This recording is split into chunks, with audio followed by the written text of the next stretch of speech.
인간관계에 도움이 되는 부처님 가르침 7가지. 안녕하세요, 여러분. 오늘도 제 채널을 찾아주셔서 정말 감사합니다. 인간관계, 우리 삶에서 가장 소중하면서도 때로는 가장 어려운 영역이죠. 가족, 친구, 연인, 동료. 우리는 매일 수많은 사람들과 관계를 맺으며 살아갑니다. 그런데 왜 때로는 이 관계들이 이렇게 어렵게 느껴질까요? 저 사람은 왜 내 마음을 몰라줄까? 어떻게 하면 더 좋은 관계를 만들 수 있을까? 갈등이 생겼을 때는 어떻게 해야 할까? 이런 고민들 여러분도 한 번쯤은 해보셨을 거예요. 오늘은 2500년 전 부처님께서 주신 지혜 중에서 특히 인간관계에 도움이 되는 7가지 가르침을 나누어 드리려고 합니다. 이 가르침들은 단순히 이론이 아닙니다. 실제로 우리 일상에서 바로 적용할 수 있는 실용적인 지혜들입니다. 부처님께서는 깨달음을 얻으신 후 45년간 수많은 사람들을 만나시면서 인간관계의 본질을 깊이 이해하고 계셨습니다. 그분의 가르침 속에는 어떤 관계든 더 따뜻하고 평화롭게 만들 수 있는 비결이 담겨 있어요. 편안한 마음으로 들어보시고 오늘부터 여러분의 소중한 사람들과의 관계에 적용해 보시기 바랍니다. 구독과 좋아요도 잊지 말아주세요. 그럼 시작하겠습니다. 첫 번째 가르침, 먼저 이해하려고 노력하라. 부처님께서는 이렇게 말씀하셨습니다. 미워하는 마음은 미워하는 마음으로 풀리지 않는다. 오직 사랑하는 마음으로만 풀린다. 이것은 영원한 진리다. 이 말씀 속에는 인간관계의 가장 핵심적인 비밀이 숨어 있습니다. 그것은 바로 이해입니다. 우리는 보통 갈등이 생기면 어떻게 반응하나요? 내가 맞고 저 사람이 틀렸어. 저 사람이 먼저 사과해야 해. 왜 내 입장은 이해해주지 않을까? 라고 생각하죠. 하지만 이런 마음으로는 관계가 더 악화될 뿐입니다. 부처님께서 가르쳐 주신 방법은 정반대입니다. 상대방을 먼저 이해하려고 노력하라는 것입니다. 예를 들어 직장에서 동료가 여러분에게 차갑게 대한다고 해보세요. 첫 번째 반응은 왜 저렇게 불친절하게 굴지? 일 것입니다. 하지만 잠시 멈추고 생각해 보세요. 그 사람에게 무슨 일이 있었을까요? 혹시 집에서 어려운 일이 있었을 수도 있고, 업무 스트레스가 심했을 수도 있고, 몸이 아팠을 수도 있습니다. 아니면 여러분이 모르는 개인적인 고민이 있었을지도 모르죠. 이렇게 상대방의 입장에서 생각해 보면 화가 나는 마음이 점점 이해하는 마음으로 바뀝니다. 그리고 신기한 일이 일어나요. 우리가 이해하려고 노력할 때 상대방도 우리를 이해하기 시작합니다. 가족 관계에서도 마찬가지입니다. 부모님이 잔소리를 하실 때 또 잔소리야라고 생각하는 대신 부모님이 왜 이런 말씀을 하실까? 라고 생각해 보세요. 아마 여러분을 걱정하는 마음, 더 나은 삶을 살기를 바라는 마음에서 나온 것일 거예요. 연인 관계에서도 그렇습니다. 상대방이 갑자기 연락을 잘 안 한다면 나에게 관심이 없나? 라고 의심하기보다는 무슨 일이 있었나? 라고 먼저 관심을 보여주세요. 이해하려는 마음에는 놀라운 힘이 있습니다. 첫째, 상대방이 마음을 열게 됩니다. 자신을 이해하려고 노력하는 사람에게는 자연스럽게 마음이 끌리거든요. 둘째, 갈등이 줄어듭니다. 대부분의 갈등은 서로를 오해하는 데서 시작됩니다. 이해하려고 노력하면 오해가 풀리고 갈등도 자연스럽게 해결됩니다. 셋째, 여러분 자신도 더 성숙해집니다. 다른 사람의 입장에서 생각할 수 있는 능력은 인간적인 깊이를 더해줍니다. 오늘부터 실천해 보세요. 누군가와 갈등이 생겼을 때 화부터 내는 대신 이 사람은 왜 이런 행동을 했을까? 무슨 마음이었을까? 라고 먼저 생각해 보세요. 그 작은 변화가 여러분의 모든 관계를 바꿔놓을 것입니다. 두 번째 가르침, 진심을 담은 말의 힘. 부처님께서 하신 두 번째 말씀입니다. 올바른 말은 마음을 치유한다. 잘못된 말은 마음에 상처를 낸다. 말 한마디로 원수가 되기도 하고 말 한마디로 친구가 되기도 한다. 인간관계에서 말의 힘은 정말 엄청납니다. 말 한마디가 사람의 마음을 움직이고 관계를 바꾸고 때로는 한 사람의 인생까지 바꿀 수 있어요. 그런데 우리는 때때로 말의 힘을 과소평가합니다. 별 생각 없이 내뱉은 말 한마디가 상대방에게는 깊은 상처가 되기도 하고 반대로 진심으로 건넨 말 한마디가 상대방의 하루를 밝게 만들기도 합니다. 부처님께서 가르쳐 주신 올바른 말하기의 원칙들을 살펴보겠습니다. 첫째, 진실한 말을 하세요. 거짓말은 단기적으로는 상황을 모면할 수 있을지 모르지만 장기적으로는 신뢰를 깨뜨립니다. 신뢰가 깨진 관계는 회복하기가 정말 어려워요. 물론 진실을 말하되 상대방이 받아들일 수 있는 방식으로 말해야 합니다. 예를 들어 친구의 옷이 어울리지 않는다고 해서 너 정말 못생겼다라고 할 필요는 없죠. 다른 색깔이 더 어울릴 것 같은데 라고 부드럽게 말할 수 있습니다. 둘째, 필요한 말을 하세요. 말을 많이 한다고 좋은 게 아닙니다. 상대방에게 정말 도움이 되는 말, 필요한 말을 골라서 해야 해요. 불필요한 말들은 오히려 관계의 잡음을 만들 수 있습니다. 셋째, 부드러운 말을 하세요. 같은 내용이라도 어떻게 표현하느냐에 따라 전혀 다르게 받아들여집니다. 비판을 해야 할 때도 공격적이 아닌 건설적인 방식으로 말해보세요. 너는 왜 항상 그래? 보다는 이런 식으로 하면 어떨까? 가 훨씬 좋습니다. 넷째, 적절한 시기에 말하세요. 아무리 좋은 말이라도 때와 장소를 가려서 해야 합니다. 상대방이 화가 나 있을 때는 아무리 좋은 조언이라도 받아들이기 어려워요. 마음이 열려 있을 때를 기다려서 말해보세요. 그리고 인간관계에서 가장 힘이 센 말들이 있어요. 고마워 마이너스 감사의 말은 관계를 더욱 돈독하게 만들어줍니다. 미안해 마이너스 진심 어린 사과는 상처를 치유하고 관계를 회복시켜줍니다. 사랑해 마이너스 사랑한다는 표현은 상대방의 마음을 따뜻하게 만들어줍니다. 괜찮아 마이너스 위로의 말은 힘들어하는 사람에게 힘이 되어줍니다. 잘했어 마이너스 인정과 격려의 말은 상대방에게 용기를 줍니다. 이런 말들을 더 자주, 더 진심을 담아서 해보세요. 말에는 정말 놀라운 힘이 있습니다. 반대로 피해야 할 말들도 있어요. 상대방을 비하하는 말, 과거의 실수를 들춰내는 말, 다른 사람과 비교하는 말들은 관계에 독이 됩니다. 오늘 하루 여러분이 하는 말들을 의식적으로 관찰해 보세요. 상대방이 기분 좋아지는 말을 더 많이 하고 있는지 아니면 상처 주는 말을 하고 있는지 점검해 보세요. 말은 곧 마음입니다. 따뜻한 마음에서 나온 말은 상대방의 마음도 따뜻하게 만들어줍니다. 세 번째 가르침 경청의 기술. 부처님의 세 번째 지혜입니다. 듣기를 배우는 자는 말하기를 배운다. 마음으로 듣는 자는 마음으로 대답한다.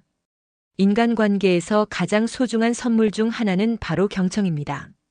상대방의 말을 진심으로 들어주는 것만큼 강력한 관계 개선 방법은 없어요. 그런데 우리는 정말 듣기를 잘하고 있을까요? 대부분의 경우 상대방이 말하는 동안 우리는 다음에 무슨 말을 할지 생각하고 있습니다. 또는 상대방의 말에 반박할 논리를 준비하고 있죠. 이것은 진정한 경청이 아닙니다. 부처님께서 가르쳐 주신 진정한 경청이란 무엇일까요? 첫째, 온전한 집중입니다. 상대방이 말할 때는 다른 생각을 모두 내려놓고 오직 그 사람의 말에만 집중하세요. 스마트폰도 내려놓고 다른 일도 멈추고 그 사람에게 온전히 관심을 기울이는 것입니다. 이것만으로도 상대방은 이 사람이 나를 소중하게 여긴다는 느낌을 받게 됩니다. 둘째, 감정까지 들으세요. 말의 내용뿐만 아니라 그 말 속에 담긴 감정도 읽어보세요. 오늘 일이 힘들었어라는 말 속에는 피로, 답답함, 때로는 외로움까지 담겨 있을 수 있어요. 많이 힘드셨겠어요. 정말 고생 많으셨네요.처럼 감정을 인정해주는 반응을 보여주세요. 셋째, 판단하지 마세요. 상대방의 말을 들으면서 그건 틀렸어. 그래서 안 된다고 했잖아. 나라면 그렇게 안 했을 텐데라는 생각이 들 수 있어요. 하지만 이런 판단은 잠시 미뤄두세요. 먼저 상대방의 마음을 완전히 이해하려고 노력해보세요. 판단은 그 다음에 해도 늦지 않습니다. 넷째, 적절한 반응을 보여주세요. 경청한다고 해서 무표정하게 있을 필요는 없어요. 고개를 끄덕이거나 맞아요, 그랬구나, 이해해요 같은 간단한 반응으로 상대방이 계속 말할 수 있도록 격려해주세요. 다섯째, 요약해서 확인하세요. 상대방의 말이 끝나면 제가 이해한 게 맞나요? 당신은 지금 이런 기분이시고 이런 상황 때문에 힘들어 하시는 거죠? 라고 요약해서 확인해 보세요. 이렇게 하면 상대방은 자신의 말을 정말로 들어줬다는 느낌을 받게 됩니다. 경청의 놀라운 효과들을 살펴보겠습니다. 치유의 효과 많은 경우 사람들은 해결책을 원하는 게 아니라 자신의 마음을 이해받고 싶어 합니다. 진심으로 들어주는 것만으로도 상대방의 마음이 치유됩니다. 신뢰 구축 내 말을 진심으로 들어주는 사람을 신뢰하게 됩니다. 신뢰는 모든 관계의 기초입니다. 깊은 이해 상대방을 진정으로 이해할 수 있게 됩니다. 이해가 깊어질수록 관계도 깊어집니다. 갈등 해결 많은 갈등들이 서로의 말을 제대로 듣지 않아서 생깁니다. 진정한 경청은 갈등을 예방하고 해결하는 데 큰 도움이 됩니다. 가족 관계에서 경청을 실천해 보세요. 아이가 학교에서 있었던 일을 말할 때, 부모님이 건강 이야기를 하실 때, 배우자가 하루 있었던 일을 말할 때, 진심으로 들어보세요. 직장에서도 마찬가지입니다. 동료의 고민을 들어줄 때, 상사의 지시를 들을 때, 후배의 어려움을 들을 때, 온전히 집중해서 들어보세요. 말하는 것보다 듣는 것이 2배로 어렵다는 말이 있습니다. 하지만 경청을 연습하면 할수록 여러분의 모든 관계가 더욱 깊고 의미 있게 변할 것입니다. 4번째 가르침 화를 다스리는 지혜. 부처님께서 화에 대해 하신 말씀입니다. 화를 내는 것은 다른 사람에게 던지려고 뜨거운 숯을 손에 쥐는 것과 같다. 결국 화상을 입는 것은 자기 자신이다. 인간관계에서 가장 파괴적인 감정 중 하나가 바로 분노입니다. 순간의 화 때문에 오랫동안 쌓아온 관계가 무너지는 경우를 우리는 너무 많이 봐왔어요. 화가 나는 것은 자연스러운 감정입니다. 문제는 그 화를 어떻게 다루느냐입니다. 부처님께서 가르쳐 주신 화를 다스리는 지혜를 함께 살펴보겠습니다. 화가 날 때 가장 먼저 할 일 멈추기. 화가 날 때는 즉시 반응하지 마세요. 잠깐만 숨을 한번 크게 들이쉬고 내쉬세요. 마음속으로 10까지 세어보세요. 이 짧은 시간이 여러분을 후회할 말이나 행동으로부터 구해줄 것입니다. 화의 원인 파악하기. 무엇 때문에 화가 났는지 정확히 파악해보세요.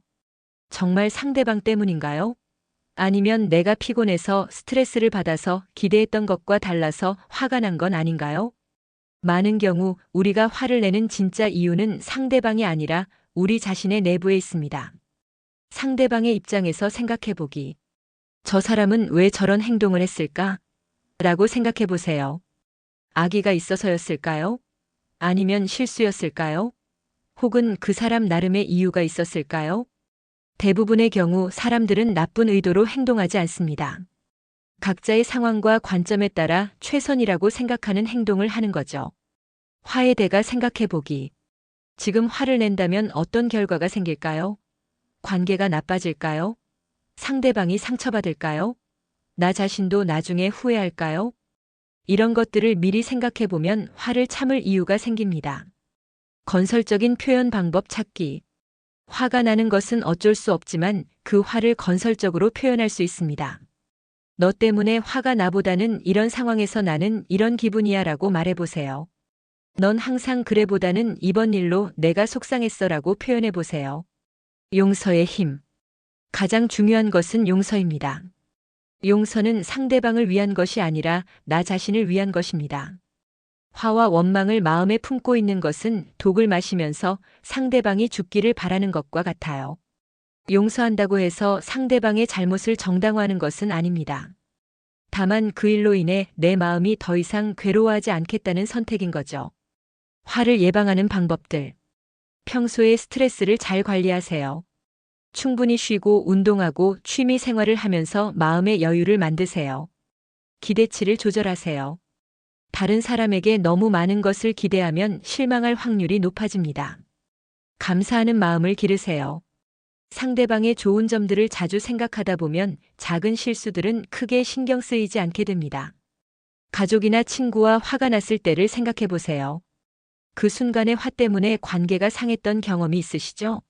이제는 그런 일이 반복되지 않도록 부처님의 지혜를 활용해 보세요. 화를 다스리는 것은 하루아침에 되지 않습니다. 계속 연습하고 노력해야 해요. 하지만 조금씩 나아지다 보면 여러분의 모든 관계가 더 평화롭고 조화로워질 것입니다. 5번째 가르침 베푸는 마음의 기적. 부처님께서 베품에 대해 하신 말씀입니다. 베푸는 손이 받는 손보다 복되다. 나누는 자가 가장 풍요로워진다. 이 말씀을 들으면 어떤 생각이 드시나요? 혹시 내가 먼저 베풀면 손해 아닌가? 상대방이 당연하게 생각하면 어떡하지? 그 같은 생각이 드시나요? 이런 생각이 드는 것은 자연스럽습니다. 우리는 보통 받고 나서 주는 것에 익숙해져 있거든요. 하지만 부처님의 가르침은 정반대입니다. 먼저 베풀라고 하세요. 베품이 인간관계에 미치는 놀라운 힘을 함께 살펴보겠습니다. 베품의 종류들. 물질적인 것만이 베품은 아닙니다. 우리가 일상에서 베풀 수 있는 것들은 정말 많아요. 시간 베풀기 바쁜 중에도 다른 사람을 위해 시간을 내주는 것. 친구의 고민을 들어주고 가족과 함께 시간을 보내고 동료를 도와주는 것. 관심 베풀기 상대방에게 진심 어린 관심을 보이는 것. 어떻게 지내? 괜찮아? 뭔가 도와줄 일 없어? 그 같은 따뜻한 관심. 칭찬 베풀기 상대방의 좋은 점을 발견해서 칭찬해주는 것. 오늘 정말 멋져 보여. 그 일 정말 잘했어. 당신 덕분에 기분이 좋아져. 웃음 베풀기 밝은 미소와 즐거운 분위기를 만들어주는 것. 웃음은 전염성이 강해서 주변 사람들도 행복하게 만들어줍니다. 격려 베풀기 힘들어하는 사람에게 용기를 주는 것. 괜찮아, 할 수 있어. 나는 당신을 믿어. 힘내, 응원할게. 먼저 베풀 때 일어나는 기적들. 상호성의 법칙. 사람들은 본능적으로 받은 만큼 돌려주려고 합니다. 여러분이 먼저 친절을 베풀면 상대방도 여러분에게 친절하게 대하게 됩니다. 긍정적 분위기 조성. 베푸는 사람 주변에는 자연스럽게 긍정적인 분위기가 형성됩니다. 사람들이 그 곁에 있고 싶어 해요. 자존감 향상. 남을 도울 때 우리는 자신이 가치 있는 존재라는 느낌을 받습니다. 이것은 자존감을 높여줍니다. 행복감 증대. 뇌과학 연구에 따르면 남을 도울 때 우리 뇌에서는 행복 호르몬인 세로토닌과 엔돌핀이 분비됩니다. 실제 생활에서 베품 실천하기. 가정에서 설거지를 먼저 하기, 가족이 좋아하는 음식 해주기, 피곤한 가족 대신 집안일 해주기, 따뜻한 말 먼저 건네기. 직장에서 동료의 일 도와주기, 커피 사오면서 다른 사람 것도 함께 사오기, 먼저 인사하기, 칭찬이나 격려해주기. 친구 관계에서 먼저 연락하기, 생일이나 특별한 날 챙겨주기, 고민 상담해주기, 함께 시간 보내자고 제안하기. 연인 관계에서 상대방이 좋아하는 것 해주기, 먼저 사과하기, 예쁜 말 자주 하기, 깜짝 선물이나 이벤트 준비하기. 베풀 때 주의할 점들. 조건부 베품은 피하세요. 내가 이렇게 해줬으니까 너도 해줘야지라는 마음으로 베풀면 안 됩니다. 진정한 베품은 무조건적이어야 해요. 과도한 베품도 주의 자신을 희생하면서까지 베풀 필요는 없습니다. 자신을 사랑하는 만큼 남도 사랑하면 됩니다. 상대방의 상황 고려. 상대방이 받기 부담스러워할 수도 있으니 적절한 선에서 베푸는 것이 좋습니다. 진심을 담으세요. 형식적인 베품보다는 작더라도 진심이 담긴 베품이 더 의미 있습니다. 베품은 마법과 같습니다. 베풀면 베풀수록 오히려 더 많은 것을 받게 되고 더 풍요로운 관계를 만들 수 있어요. 오늘부터 작은 것이라도 먼저 베푸는 연습을 해보세요. 6번째 가르침. 감사하는 마음의 힘. 부처님께서 감사에 대해 하신 말씀입니다. 감사할 줄 아는 사람은 더 많은 감사할 일을 만난다. 감사는 모든 관계의 향수와 같다. 감사, 이 두 글자가 인간관계에 미치는 영향은 정말 놀랍습니다. 감사를 표현하는 것만으로도 관계가 극적으로 개선될 수 있어요. 그런데 우리는 얼마나 자주 감사를 표현하고 있을까요? 가족에게는 당연한 것이라고 생각해서, 친구에게는 굳이 말하지 않아도 알 것이라고 생각해서, 직장 동료에게는 업무니까 당연한 것이라고 생각해서 감사 표현을 놓치는 경우가 너무 많습니다. 감사가 관계에 미치는 효과들. 정서적 연결 강화. 감사를 받은 사람은 자신이 인정받고 있다고 느낍니다. 이것은 정서적 유대감을 강화시켜줍니다. 긍정적 상호작용 증가. 감사를 표현하면 상대방도 더 적극적으로 도움을 주고 싶어 합니다.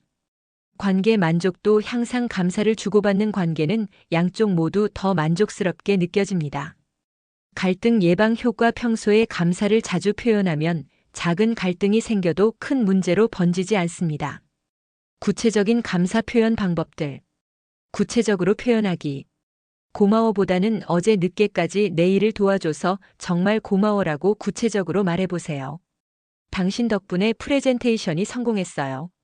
자료 정리해 주신 덕분입니다. 감정까지 표현하기. 도움 주셔서 감사합니다 보다는 정말 큰 힘이 되었어요. 마음이 한결 가벼워졌습니다라고 자신의 감정까지 표현해 보세요. 타이밍 놓치지 않기. 감사할 일이 생겼을 때 바로 표현하세요. 시간이 지날수록 표현하기 어려워집니다. 다양한 방식 활용하기. 말로 표현하는 것 외에도 감사 편지 쓰기, 작은 선물하기, 공개적으로 칭찬하기 등 다양한 방식을 활용해 보세요. 일상에서 감사 찾기. 가족에게 감사하기. 부모님께 항상 걱정해 주시고 사랑해 주셔서 감사합니다. 배우자에게 매일 함께 해줘서 고마워요. 당신이 있어서 행복해요. 자녀에게 밝은 웃음으로 우리 집을 환하게 만들어줘서 고마워. 직장에서 감사하기. 상사에게 좋은 기회를 주셔서 감사합니다. 많이 배우고 있습니다. 동료에게 항상 협력해줘서 고마워요. 덕분에 일이 수월해집니다. 후배에게 열심히 해줘서 고마워요. 정말 많은 도움이 됩니다. 친구에게 감사하기. 힘들 때 함께 해줘서 고마워. 좋은 추억 만들어줘서 감사해. 내가 있어서 인생이 더 즐거워. 감사의 기적을 경험한 사례들. 한 연구에서 부부들에게 3주간 매일 상대방에게 감사한 일을 하나씩 표현하게 했습니다. 결과는 놀라웠어요. 부부 관계 만족도가 크게 향상되었고 갈등이 현저히 줄어들었습니다. 또 다른 직장 연구에서는 관리자가 직원들에게 감사를 자주 표현했더니 직원들의 업무 만족도와 성과가 모두 향상되었습니다. 감사 일기 쓰기. 매일 잠들기 전에 오늘 하루 감사했던 사람과 일을 3가지씩 적어보세요. 이렇게 하면 감사할 일들을 더 잘 발견하게 되고 자연스럽게 감사 표현도 늘어나게 됩니다. 감사의 선순환. 감사를 표현하면 상대방도 더 많은 도움을 주고 싶어 합니다. 그러면 감사할 일이 더 많아지죠. 이렇게 감사의 선순환이 만들어지면 모든 관계가 더욱 따뜻하고 풍성해집니다. 오늘부터 당장 실천해 보세요. 가족, 친구, 동료들에게 감사를 표현해 보세요. 작은 표현 하나가 관계를 얼마나 변화시키는지 직접 경험하실 수 있을 거예요. 7번째 가르침 자비로운 마음으로 모든 관계를 포용하라. 마지막으로 부처님의 가장 핵심적인 가르침을 나누고자 합니다. 모든 존재를 자신의 자식처럼 사랑하라. 자비로운 마음으로 세상을 바라보면 세상도 자비로운 마음으로 너를 대할 것이다. 자비심, 이것은 부처님 가르침의 핵심이자 모든 인간관계의 궁극적 해답입니다. 자비심이란 무엇일까요? 자비심은 단순한 동정심이나 연민과는 다릅니다. 자비심은 모든 존재의 행복을 진심으로 바라고 고통에서 벗어나기를 바라는 마음입니다. 저 사람도 나처럼 행복하고 싶어 한다. 저 사람도 나처럼 고통받기 싫어한다. 이렇게 생각하는 것에서 자비심이 시작됩니다. 자비심이 인간관계에 미치는 놀라운 효과들. 판단이 줄어듭니다. 자비로운 마음을 가지면 다른 사람을 판단하는 대신 이해하려고 노력하게 됩니다. 저 사람은 왜 저럴까? 가 아니라 저 사람도 자신만의 이유가 있겠구나라고 생각하게 되죠. 갈등이 줄어듭니다. 자비심을 가진 사람은 싸우기보다는 화해를 추구합니다. 상대방을 이기려고 하기보다는 서로 이해하려고 노력합니다. 포용력이 커집니다. 다른 사람의 단점이나 실수를 쉽게 용서하고 받아들일 수 있게 됩니다. 긍정적 에너지가 전파됩니다. 자비로운 사람 주변에는 따뜻하고 평화로운 분위기가 형성됩니다. 자비심을 기르는 구체적인 방법들. 자기 자신부터 사랑하기. 자기 자신을 사랑하지 못하는 사람이 어떻게 다른 사람을 진정으로 사랑할 수 있을까요? 먼저 자신에게 친절하세요. 실수했을 때 자신을 용서하고 부족한 점이 있어도 자신을 인정하고 자신의 노력을 격려해 주세요. 가족에게 자비심 확장하기. 가장 가까운 사람들에게 먼저 자비로운 마음을 보내보세요. 우리 가족이 모두 건강하고 행복했으면 좋겠다. 서로 이해하고 사랑하는 가족이 되었으면 좋겠다. 친구들에게 자비심 확장하기. 내 친구들이 모두 꿈을 이루고 행복했으면 좋겠다. 힘들 때는 서로 위로하고 도와주는 친구들이었으면 좋겠다. 직장 동료들에게 자비심 확장하기. 우리 직장 사람들이 모두 스트레스 받지 않고 즐겁게 일했으면 좋겠다. 서로 협력하고 배려하는 직장이 되었으면 좋겠다. 어려운 사람들에게도 자비심 확장하기. 가장 어려운 단계는 나에게 해를 끼쳤거나 미워하는 사람들에게도 자비심을 확장하는 것입니다. 하지만 이것이 진정한 자비심의 완성입니다. 저 사람도 행복하기를 바라는 마음에서 그런 행동을 했을 거야. 저 사람도 고통받고 있기 때문에 남에게 상처를 주는 거야. 저 사람도 진정한 행복을 찾았으면 좋겠어. 자비 명상 실천하기. 매일 5-10분씩 자비 명상을 해보세요. 조용한 곳에 앉아서 눈을 감고 다음과 같이 마음속으로 말해보세요. 내가 행복하기를 바랍니다. 내가 건강하기를 바랍니다. 내가 평안하기를 바랍니다. 우리 가족이 행복하기를 바랍니다. 우리 가족이 건강하기를 바랍니다. 우리 가족이 평안하기를 바랍니다. 모든 사람이 행복하기를 바랍니다. 모든 사람이 건강하기를 바랍니다. 모든 사람이 평안하기를 바랍니다. 자비심의 기적들. 자비심을 기르면 놀라운 일들이 일어납니다. 마음이 평화로워집니다. 미움이나 원망이 사라지고 마음이 고요해집니다. 관계가 개선됩니다. 사람들이 여러분의 따뜻한 에너지를 느끼고 더 가까이 오고 싶어 합니다. 스트레스가 줄어듭니다. 남을 판단하거나 미워하는데 에너지를 쓰지 않으니까 스트레스가 줄어듭니다. 행복해집니다. 자비로운 마음 자체가 깊은 행복감을 줍니다. 건강해집니다. 연구에 따르면 자비 명상을 하는 사람들은 면역력이 더 강하고 수명도 더 길다고 합니다. 마무리. 부처님의 지혜로 만드는 아름다운 관계. 지금까지 부처님께서 가르쳐 주신 인간관계의 지혜 7가지를 함께 살펴보았습니다. 첫째, 먼저 이해하려고 노력하라. 둘째, 진심을 담은 말의 힘을 활용하라. 셋째, 경청의 기술을 연마하라. 넷째, 화를 다스리는 지혜를 배우라. 다섯째, 베푸는 마음의 기적을 경험하라. 여섯째, 감사하는 마음의 힘을 활용하라. 일곱째, 자비로운 마음으로 모든 관계를 포용하라. 이 7가지 가르침은 2500년 전에 주어진 것이지만 지금도 여전히 우리 삶에 큰 도움이 됩니다. 왜냐하면 인간의 마음과 관계의 본질은 그때나 지금이나 크게 다르지 않기 때문입니다. 실천을 위한 제안들. 완벽하게 모든 것을 실천하려고 하지 마세요. 그 중에서 가장 와닿는 하나를 선택해서 이번 주 동안 집중적으로 실천해 보세요. 예를 들어 이번 주는 경청에 집중해 보세요. 가족, 친구, 동료들의 말을 더 집중해서 들어보세요. 다음 주는 감사 표현에 집중해 보세요. 매일 1명 이상에게 감사를 표현해 보세요. 그 다음 주는 자비심에 집중해 보세요. 매일 자비 명상을 5분씩 해보세요. 이렇게 하나씩 연습하다 보면 어느새 모든 관계가 더욱 따뜻하고 깊어져 있을 거예요. 관계는 거울입니다.